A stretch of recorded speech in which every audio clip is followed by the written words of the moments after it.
الحمد لله وكفى وسلام على عباده الذين اصطفى اما بعد فاعوذ بالله من الشيطان الرجيم بسم الله الرحمن الرحيم وتوبوا الى الله جميعا ايها المؤمنون لعلكم تفلحون صدق الله العظيم۔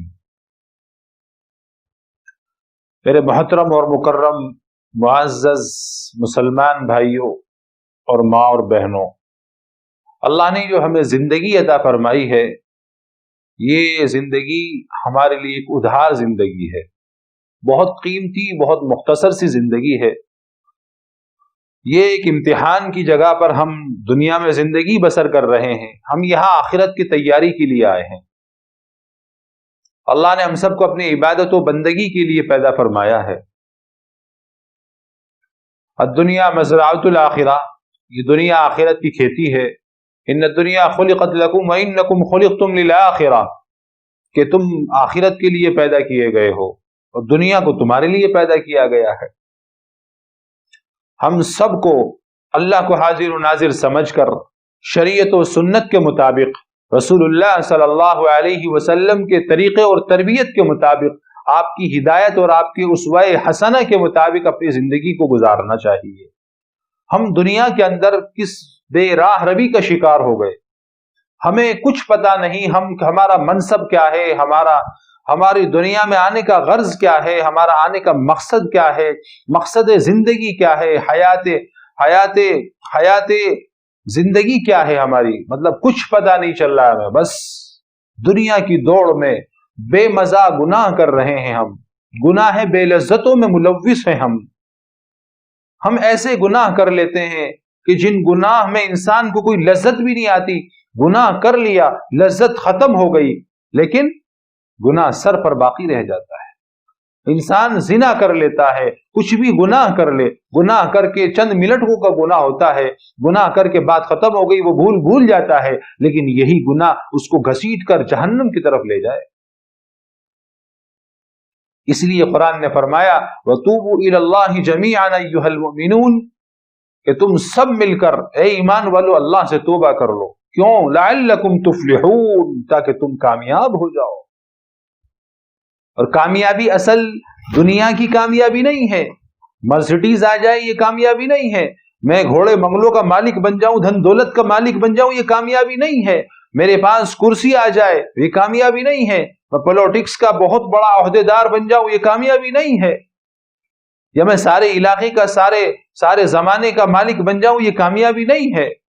کامیابی میرے مسلمان بھائیو یہ ہے کہ اللہ مجھ سے راضی ہو جائے، میں جہنم سے بچ جاؤں، جنت کی طرف چلا جاؤں، اللہ کی رضا مجھے حاصل ہو جائے، نبی کے طریقے کے مطابق میری زندگی گزر جائے، خدا کا رسول مجھ سے راضی ہو جائے۔ چند منٹ کی یہ زندگی ہے، ہم آئے تو آخرت کی تیاری کے لیے، وعدہ کر کے آئے اللہ سے، ایسا نہیں ہے، وعدہ لیا تھا اللہ نے، الست بربکم، بولو تمہارا رب کون ہے، بولو۔ سب نے کہا، اللہ نے فرمایا الست بربکم، بولو کون ہے تمہارا رب، کیا میں تمہارا رب نہیں ہوں؟ جی ہاں، قالو بلا، جی ہاں آپ ہی ہمارے رب ہیں۔ سب نے وعدہ کیا، آج بھول گئے۔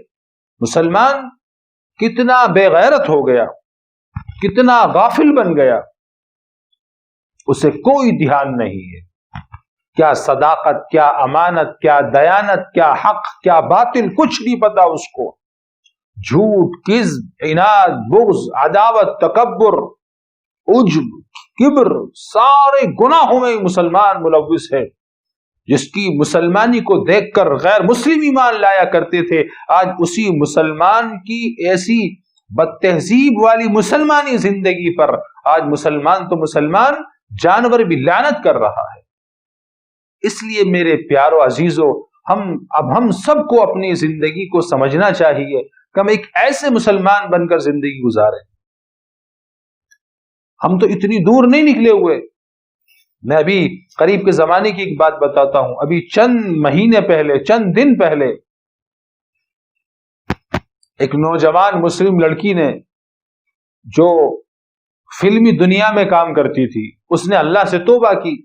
اللہ کس کو کب ہدایت دے دے، لیکن یہ میں اس لیے ذکر کر رہا ہوں، صرف اور صرف یہ مثال دینے کا مقصد صرف یہ ہے کہ دیکھو وہ فلمی دنیا میں کام کرنے والی عورت، نوجوان لڑکی جو اس مقام پر پہنچ چکی تھی کہ جس مقام سے واپس لوٹنا بہت ہی مشکل اور ناممکن تھا، وہ گناہ کے اس مقام پر پہنچ چکی تھی، گناہ کے اس قدار پر پہنچ چکی تھی جہاں سے ریٹرن ہونا، جہاں سے واپس آنا بہت مشکل تھا.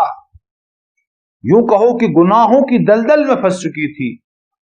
پردہ کیا چیز ہے کچھ پتہ نہیں، بے حیائی، عریانیت، ننگا پن، گھنونا پن، زنا اور جتنے بھی گناہ ہو سکتے ہیں وہ سب گناہ فلم اسٹینڈری میں ہوتے ہیں، وہ سب گناہ فلمی دنیا میں ہوتے ہیں. لیکن سب کچھ پیسہ، دھیلا، عزت، شہرت، ظاہری اعتبار سے لوگوں کے اندر اس کا نام چل جانا، فیمس ہو جانا، یہ سب کچھ اس کو مل چکا تھا. لیکن اس کو اللہ نے اس کو جذب کر لیا، اس کو اللہ نے توبہ کی توفیق دے دی.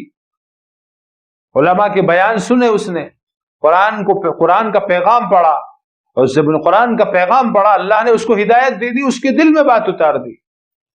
کیا؟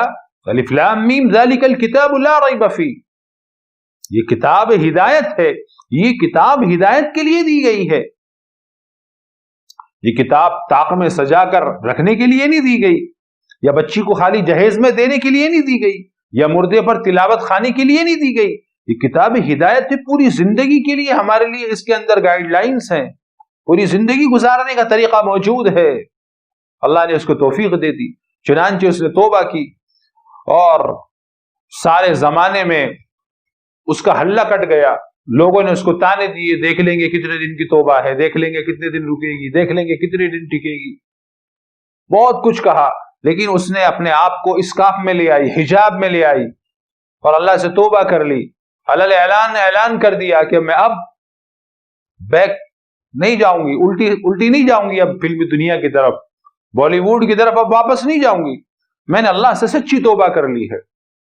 اور جو اللہ کے لیے گناہوں کو چھوڑ دیتا ہے، اللہ اس کو اپنا قریب بنا لیتا ہے، اللہ اس کو اپنا قریبی بندہ بنا لیتا ہے جس نے خدا کے لیے گناہوں کی زندگی کو چھوڑ دیا ہو. میرے کہنے کا مقصد صرف اور صرف یہ ہے، میں کوئی جتانا یا بتانا نہیں چاہتا ہوں، یا میں کسی کی تعریف نہیں کر رہا ہوں.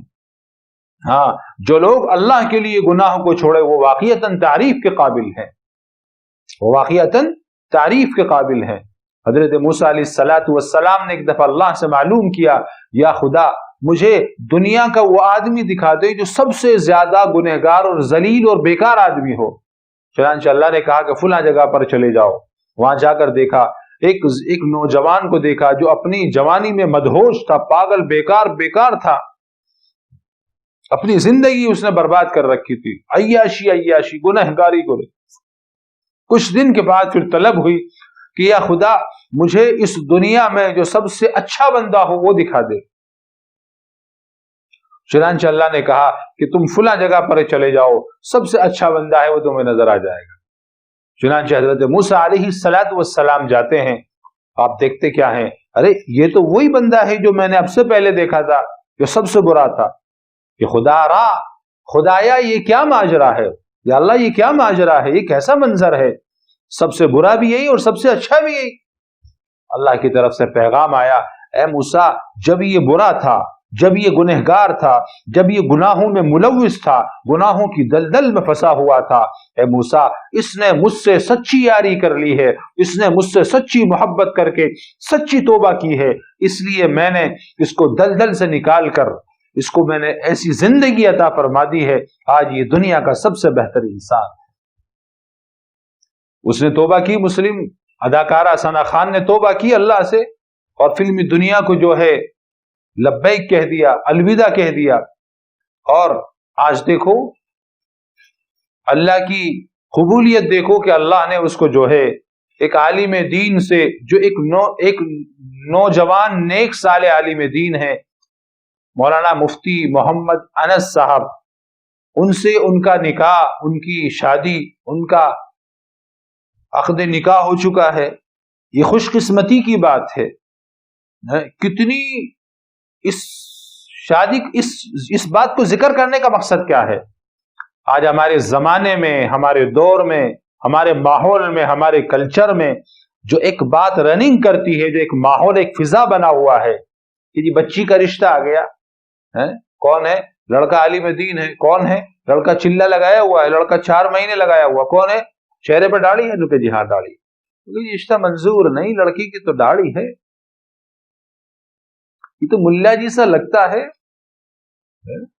یہ تو سیدھا سادہ لگتا ہے، یہ زندگی کے مزے کیسے لینے دے گا؟ یہ بالوں کی پنکھیوں کو کھول کر، ساڑی بلاؤز پہنا کر اور جینس ٹاپ پہنا کر تمہیں مارکیٹنگ میں کہاں مالوں میں گھمائے گا؟ یہ تو سیدھی سادی زندگی گزارے گا، پردے میں رکھے گا تمہیں۔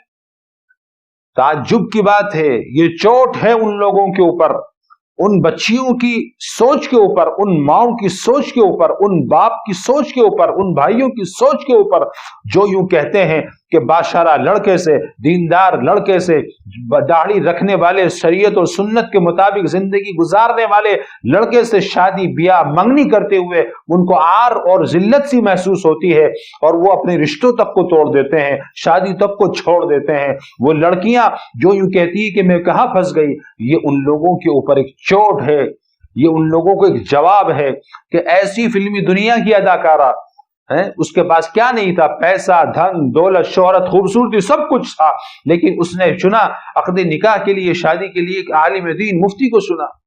یہ اللہ کی طرف سے احسان کا معاملہ ہے، یہ اللہ کی طرف سے اس کے اوپر انعام کا معاملہ ہے کہ تو نے اپنے آپ کو ایسی گناہ کی دلدل سے نکال کر میری خاطر، یعنی مجھے خدا کو راضی کرنے کی خاطر تو نے اپنے آپ کو نکالا ہے۔